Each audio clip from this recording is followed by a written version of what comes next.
Bonjour à toutes et à tous et soyez les bienvenus sur Pause matinale prière spéciale, semaine spéciale, temps de jeûne et prière.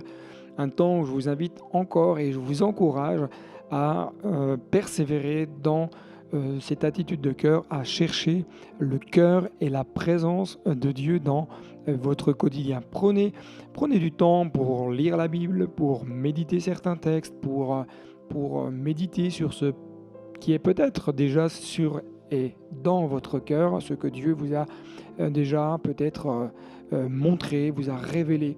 Prenez du temps simplement pour vous ressourcer. Aujourd'hui, en troisième jour, j'aimerais vous inviter à relire avec moi le livre de 2 Chroniques, chapitre 7, verset 11. Lorsque Salomon eut achevé la maison de l'Éternel et la maison du roi, et qu'il eut réussi dans tout ce qu'il s'était proposé de faire dans la maison de l'Éternel et dans la maison du roi, l'Éternel apparut à Salomon pendant la nuit et lui dit « J'exauce ta prière et je choisis ce lieu comme la maison où l'on devra m'offrir des sacrifices. » Il y a ici toute l'approbation de Dieu à l'action de Salomon. Salomon a bâti le temple de Dieu, a fini de bâtir la maison du roi.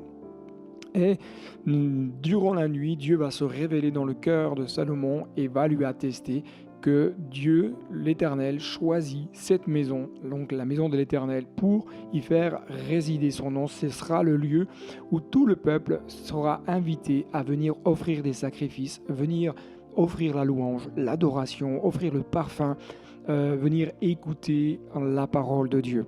Mais Dieu continue en disant « Attention, quand je fermerai le ciel et qu'il n'y aura point de pluie, quand j'ordonnerai aux sauterelles de consumer le pays, quand j'enverrai la peste parmi mon peuple. » Étonnant de se dire, mais autant Dieu atteste sa bénédiction, son approbation, mais il parle aussi de moments plus difficiles, plus particuliers, où les récoltes pourraient quelque part être malmenées, être détruites et consumées à cause de quelque chose.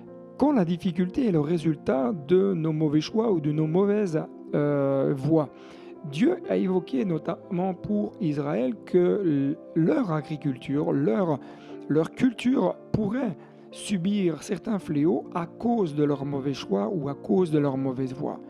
Il faut noter ceci, que l'absence de pluie nous parle de quoi? Nous parle de l'absence de la pluie, de la vie du Saint-Esprit, de la visitation de Dieu, l'absence de temps de rafraîchissement dans notre quotidien, absence d'humidification sur la terre de notre cœur qui va quelque part, sans pluie, va devenir beaucoup plus dur, va devenir beaucoup plus aride, va avoir du mal à porter du fruit parce que la terre a besoin d'être humidifiée pour pouvoir être modelée, façonnée et pour pouvoir être propre à recevoir la semence et porter du fruit.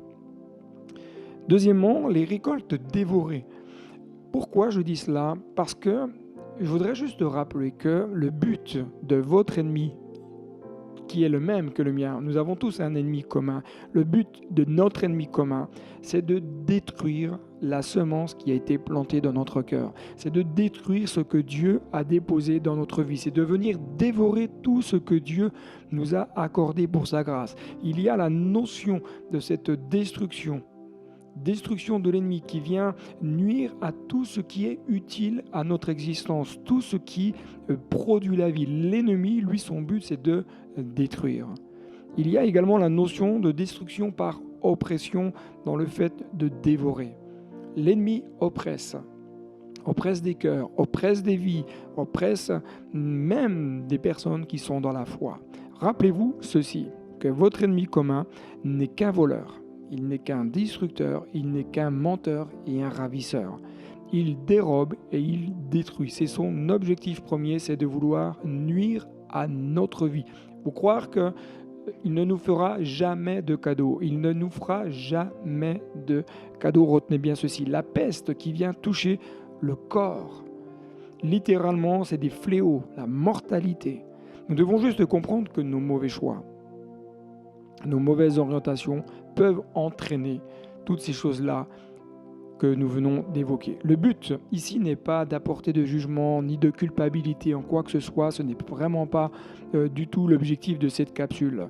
Mais je voudrais juste vous amener à prendre conscience que toutes nos mauvaises actions auront une répercussion dans notre vie. Tous nos mauvais choix auront forcément des conséquences dans notre existence. À partir du moment où on fait des mauvais choix, on peut se tromper de direction. À partir du moment où on fait des mauvais choix, on va rencontrer de la dualité, on va rencontrer de l'opposition. Et si nous voulons que la pluie revienne, si nous voulons que la gloire de Dieu se manifeste tout à nouveau dans notre vie et dans notre existence, il y a alors tout un processus que nous devons mettre en œuvre dans notre cœur à partir peut-être d'aujourd'hui, dans notre vie personnelle, dans notre vie familiale. Il y a 4 conditions que je voudrais vous partager pour voir la bénédiction revenir et vivre une vie de restauration. Premièrement, au verset 14 de 2 Chroniques 7, c'est Dieu qui dit, si mon peuple, sur qui est invoqué mon nom, s'humilie,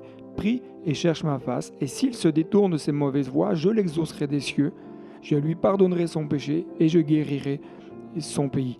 Même si Dieu est amour, même si Dieu est prêt à tendre la main, il n'en reste pas néanmoins qu'il exige l'attitude d'humilité de celui qui a fauté. Il existe un conditionnel pour pouvoir vivre ou revivre la bénédiction de Dieu, c'est celui de s'humilier devant Dieu. C'est celui de répandre son cœur devant Dieu et de lui demander pardon. Si mon peuple s'humilie. Le psalmiste nous dit au chapitre 51, « Car tu ne prends point plaisir aux sacrifices pour que j'en donne. Tu n'aimes pas les holocaustes. Les sacrifices de Dieu sont un esprit brisé. Tu ne méprises pas, ô Dieu, un cœur brisé et contrit. » Le cœur brisé ici ne nous parle pas des blessures du passé. Vous savez, ces brisements intérieurs qui ont été dus soit à des paroles qu'on nous a prononcées, soit à des actions, soit à des faits, soit à des choses qu'on a pu subir. On ne parle pas de ce brisement-là. On parle ici de l'attitude profonde du cœur qui s'humilie devant Dieu. Un esprit brisé, c'est un cœur qui déchire son existence, qui va produire en lui une nouvelle naissance. Et c'est cela ce que veut dire briser de l'hébreu shabar. Ça veut dire faire déchirer, amener à la naissance. Le cœur qui s'approche de Dieu, comme un cœur contrit, un esprit brisé, c'est un cœur qui va venir avec révérence, avec respect de qui est Dieu, du moment où il s'approche de Dieu. Il va comme se déchirer pour que la vie du ciel puisse jaillir tout à nouveau dans sa propre existence. Il y a comme une notion d'abandon. Le cœur qui se déchire, il s'abandonne à Dieu, il se répand devant Dieu, il s'abandonne dans une nouvelle ère, il abandonne une ancienne vie pour se projeter dans une nouvelle direction, il se projette vers quelque chose de meilleur. L'humilité nous parle de l'hébreu daka qui dit c'est se courber devant Dieu, je m'humilie. Et en nous approchant de Dieu, reconnaissons avec humilité qui il est. Reconnaissons avec humilité l'état de notre cœur. Reconnaissons avec humilité qu'il y a bien des choses en nous qui ont besoin de changer. Il y a bien des choses en nous qui ont besoin d'être corrigées. Qu'il y a bien des choses qui, dans notre vie intérieure, ne sont peut-être pas forcément très très justes et très très belles. Je ne cherche pas à accomplir les choses de façon rituelle, de façon religieuse. Je veux juste accomplir ce qui est juste et droit pour plaire à mon Dieu. Ensuite, Dieu continue en disant « Si mon peuple prie », c'est la deuxième condition pour pouvoir retrouver la bénédiction. La réalité est qu'avant de prier, avant de demander quoi que ce soit à Dieu, commençons déjà par nous humilier. À quoi ça sert de prier si notre cœur n'est pas en règle? À quoi ça sert de prier si notre cœur ne s'est pas répandu devant le roi des cieux? Il y a tout d'abord une réconciliation qui est nécessaire avec Dieu pour pouvoir ensuite lui faire part de nos besoins, pour pouvoir ensuite lui demander d'intervenir et d'agir dans nos besoins. Mais il y a aussi un respect que Jésus évoque dans Matthieu 5, chapitre 5, verset 23. Si donc tu présentes ton offrande à l'autel et que là, tu te souviennes que ton frère a quelque chose contre toi, laisse là ton offrande devant l'autel et va d'abord te réconcilier avec ton frère, puis viens présenter ton offrande. Ensuite, oui, nous pouvons prier, mais d'abord, réconcilie-toi. Réconcilie-toi peut-être avec une personne qui t'a offensé ou que tu as offensé. Et ensuite, viens et approche-toi de Dieu librement et tout simplement. Troisième condition, si mon peuple cherche ma face. Le verbe chercher de l'hébreu bakash, qui nous dit c'est chercher pour trouver. Il y a un objectif, il y a un but. Désirer, demander, redemander, prier, interroger. C'est une étape à ne pas négliger dans votre vie spirituelle et aujourd'hui, prendre le temps de chercher le cœur de Dieu. Vous savez pourquoi ? Parce que souvent lorsque nous prions, nous sommes dans l'action et il faut vite compris. On prie 5 minutes et on a fait notre devoir, on a fait notre prière du matin et on court après à diverses activités. Mais là, Dieu nous dit, si mon peuple cherche ma face, c'est-à-dire qu'il va prendre du temps pour chercher le cœur de Dieu, pour attendre de Dieu une révélation, pour comprendre ce que Dieu désire dans sa propre vie, prendre le temps de chercher le cœur de Dieu, prendre le temps de se tenir devant Dieu. Il y a un très beau chant qui dit « Prends le temps de rester devant Dieu, prendre le temps de l'écouter parler, prendre le temps de laisser son esprit venir vous interpeller. » Vous savez, parfois on dit « Ouais, mais je ne comprends pas, moi je passe du temps avec Dieu et Dieu ne me parle pas. » Mais prenez du temps pour chercher, mais prenez du temps aussi pour écouter. Laissez Dieu vous interpeller par son esprit. Vous allez voir, c'est extraordinaire les choses merveilleuses que vous allez pouvoir vivre. Et dans cette attitude de cœur, le croyant se tient là, dans l'intimité, près du cœur de Dieu, près du trône de la grâce. Il est à l'écoute. Il cherche la révélation. Il cherche ce que Dieu veut lui révéler, ce que Dieu veut lui donner. Il sait qu'il va y avoir de la provision parce qu'il se tient près de Dieu. Exode 33, il est dit « L'Éternel parlait avec Moïse face à face ». J'aime beaucoup ce texte. Comme un homme parle à son ami. Waouh, je me dis, mais moi j'aimerais tant avoir ce moment d'intimité comme Moïse. Puis Moïse retournait au camp, mais son jeune serviteur, Josué, fils de Nun, ne sortait pas du milieu de la tente. Est-ce que vous aimez rester dans la présence de Dieu ? Est-ce que vous aimez rester dans l'intimité de Dieu ? Est-ce que vous aimez vous tenir là ? Alors peut-être que tout le monde semble être déjà occupé à diverses choses et que vous dites non, je veux rester. Et je veux juste profiter de ces moments, profiter de ces temps, développer davantage ma relation, ma communion, ce moment que je veux chérir, me tenir près du cœur de Dieu. Quatrième condition, si mon peuple se détourne de ses mauvaises voies. Inéluctablement, la présence de Dieu dans notre vie ne peut se manifester que si on s'humilie, si on prie, si on cherche la face, mais si on abandonne également nos mauvaises voies.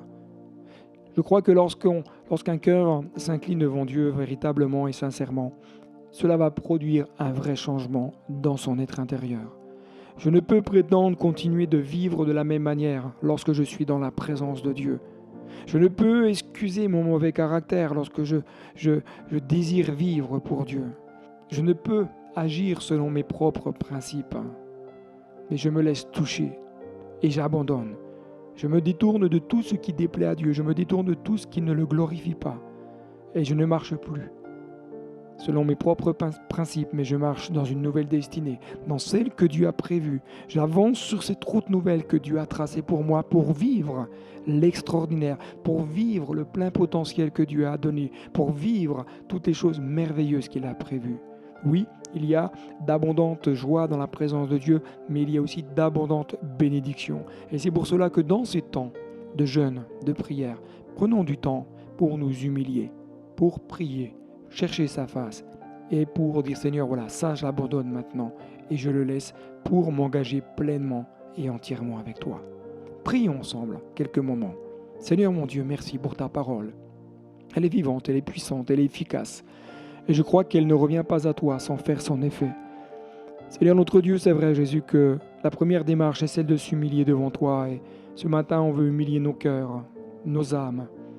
Nous sommes si imparfaits, nous sommes, Seigneur Jésus, tellement avec nos propres raisonnements, nos propres pensées. On a tellement du mal à accepter de te laisser conduire nos vies, de te laisser conduire nos cœurs.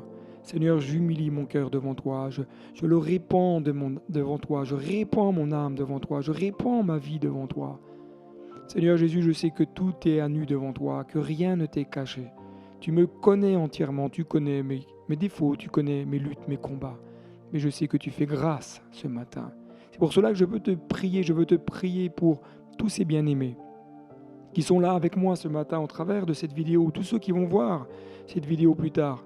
Seigneur, touche-les, bénis-les, encourage-les, renouvelle-les, fortifie-les, aide-les. Seigneur, merci de les visiter par ton amour, de les visiter par ta grâce, de les visiter, Seigneur. Alléluia. Louange à toi. Je te prie, Seigneur, que ta parole trouve le chemin de leur cœur, que ta parole produise en eux des fruits dignes de la repentance. Merci.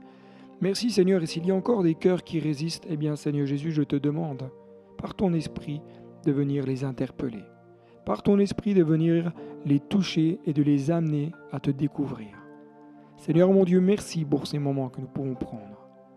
Je veux te prier pour tous ceux qui sont en difficulté, tu vois, Seigneur, tous ceux qui ont des problèmes financiers, tous ceux qui rencontrent des luttes intérieures, tous ceux qui rencontrent des oppressions dans leur vie. Seigneur Jésus, je te demande de les secourir et de les renouveler, corps, âme, esprit. Seigneur mon Dieu, d'étendre ta bonne main sur leur vie et de manifester, Seigneur, ta grâce. Seigneur, merci. Merci parce que tu es celui qui restaure ce matin. Tu restaures le cœur brisé. Tu délivres le captif. Tu redonnes vie, Seigneur. Tu redonnes vie ce matin. Alléluia. En toi, il y a la vie. Lorsque la pluie de ton esprit descend, il y a la vie. Oh, que ta gloire descende. Élevons la voix ensemble, louons Dieu ensemble, adorons Dieu ensemble. Pendant que la musique continue, profitez de ces temps pour intercéder, pour louer Dieu, pour adorer. Laissez-vous visiter, laissez-vous renouveler par la vie du Saint-Esprit. Amen. Alléluia, Jésus. Alléluia, louange à toi, louange à toi. Esprit de Dieu, tu te manifestes. Kore marichandara kere medisondo korimai. Kere Maria le barisur kere bedikleni rimanzontori eri merishara barilai. Kore barikleri arrenderi sur kere mediri mandor marishara karimeli lari or marelai. Béni sois-tu, Seigneur, béni sois-tu.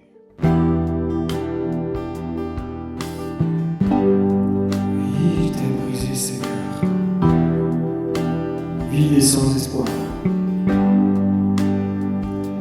J'ai été brisé, vide et sans espoir. Ta grâce m'a trouvé, m'a restauré. Je n'ai rien à moi, mais tel que je suis, tu me libères. Tu me libères, grâce infinie de notre Dieu qui un jour m'a sauvé. J'allais de lieu en lieu quand tu m'as retrouvé. Et maintenant je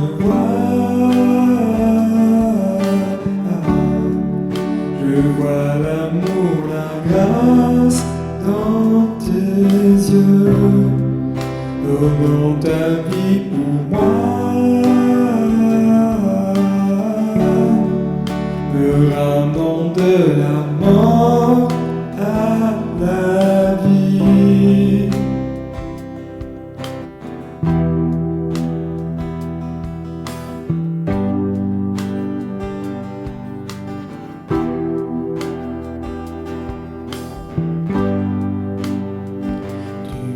Mes échecs, tu prends mes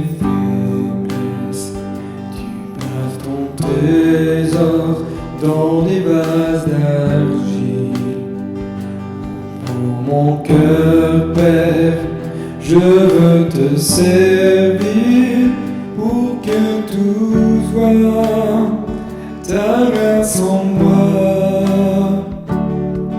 Grâce infinie de notre Dieu qui un jour m'a sauvé.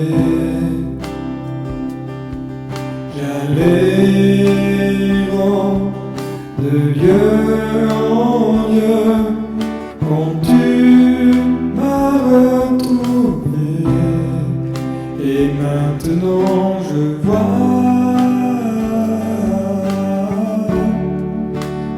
l'amour, la grâce dans tes yeux, donnant ta vie pour moi. Me ramenant de la mort à la vie. Maintenant je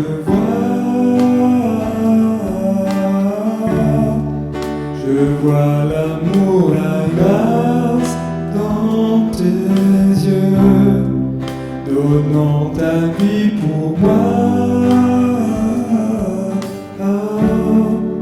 Me ramenant de la mort à la vie.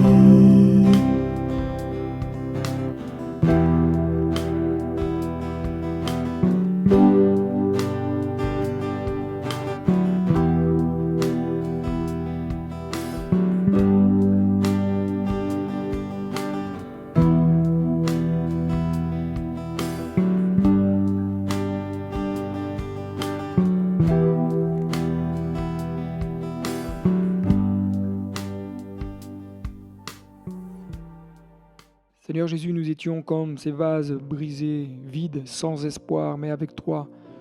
Nous avons retrouvé la vie avec toi, nous avons retrouvé cet espoir. Espoir comme une encre de l'âme, mais Seigneur aussi, Seigneur Jésus, nous avons retrouvé la vie en toi. Je te dis merci, Père Céleste, pour cette œuvre que tu as commencée en nous et que tu continues de faire jour après jour. C'est pour cela que je veux te prier particulièrement pour tous ceux qui ont besoin d'une restauration dans leur vie intérieure, dans leur être intérieur. Seigneur Jésus, viens faire ton œuvre dans leur cœur maintenant dans le nom de Jésus. Père Céleste, tu leur montres par ton esprit ce qui a besoin de changer, ce que tu veux faire dans leur vie et ce que tu veux accomplir afin de les amener en progression, afin de les libérer d'oppression, de lutte intérieure. Merci parce que tu les amènes sur de vastes prairies. Tu les amènes, Seigneur, à vivre un renouveau, des temps de rafraîchissement ce matin. Seigneur, je te rends grâce et je te loue, Seigneur, parce qu'il n'y en a point d'autre que toi. Parce que, Seigneur, tu connais leur cœur, tu connais leurs besoins, tu connais leur, Seigneur, peut-être ce qui est comme une dualité dans leur vie intérieure. Mais je te prie maintenant de libérer, au nom de Jésus, de manifester ta grâce. Amen. Voilà, chers amis, nous arrivons au terme de notre 3e capsule de la semaine. Je vous encourage à la partager autour de vous, à la liker, à y laisser un commentaire, peut-être un témoignage, peut-être quelque chose qui vous a interpellé, qui vous a fait du bien, un texte, une parole.